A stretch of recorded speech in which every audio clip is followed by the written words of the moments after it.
Hello guys, good morning. This is Divi, your dalagang binata. Ngayon, nandito kami sa Dirty Kitchen ng FRT. Ito po yung ginagawa namin. Kailangan po namin kunin yung mga tinik ng tawagan sini? Kulitis. Tawag sa amin ito kulitis or sa English is spinach. Spinach ba? Tama? Oo. Spinach daw ang tawag sa English. Pero sa amon, kay tawag sini kulitis, kay Ilonggo man kami, so ang tawag kulitis. So, lantawan nyo bala. Nan. Wait lang. Ito. Kuha tayo ng sample. Sis, wag mo namang harangan yung mukha ko. Kapal ng mukha mo, ha?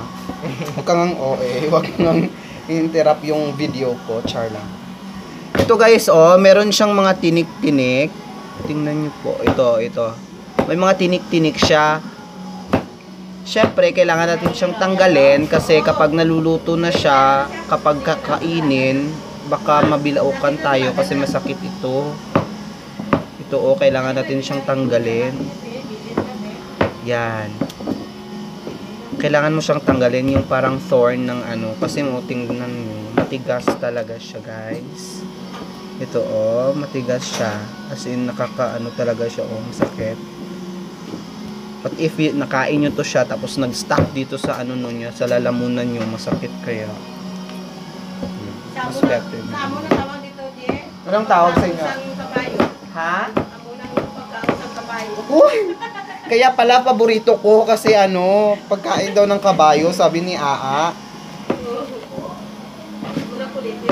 Kaya bilisan natin guys kasi anong oras na? Wala pa tayo, wala kaming ulamin kapag hindi namin nilisan.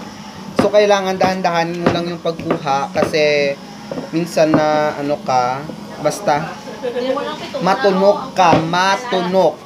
Ibig sabihin, masusundot yung daliri mo at saka magkakasugat ka kasi Then, ang lulutuin namin ngayon is, ang lulutuin natin Munggo, kagpis. munggo. Ano ganito po? Saturday. Hi, Saturday pala ngayon. So, Saturday is Munggo Day. So, we have prepared na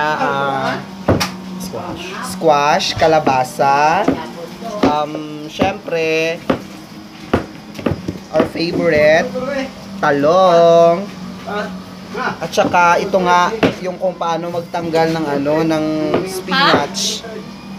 Kulitis. This is kulitis. Mims, ang bold thread daw, Mims. No bold thread. Kuan, bagir. Bagir thread.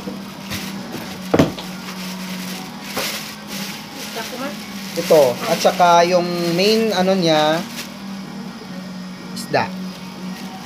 Kaya, mamaya na lang guys, ipapakita ko sa inyo kapag luto na. Kapag natapos ng tanggalan ng mga tinik itong kulitis. Kaya, mamaya, bye!